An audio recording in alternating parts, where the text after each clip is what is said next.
uang logam juga tidak bertahan begitu lama. Karena kalau kita ingin beli sesuatu, kita harus mengeluarkan uang logam yang terlalu banyak. Jadi dibuat lagi, menciptakan lagi uang kertas.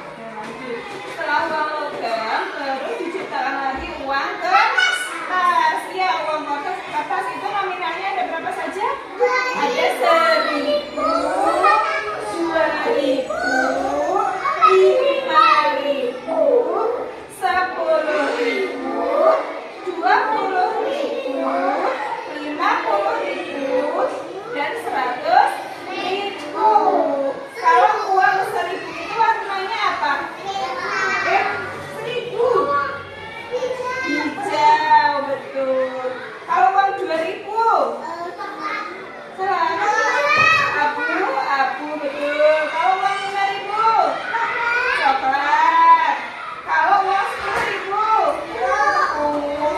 Kalau uang 20.000, hijau. Kalau uang 50.000, salah. Biru.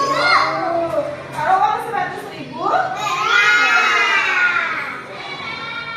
nah itulah nominal uang.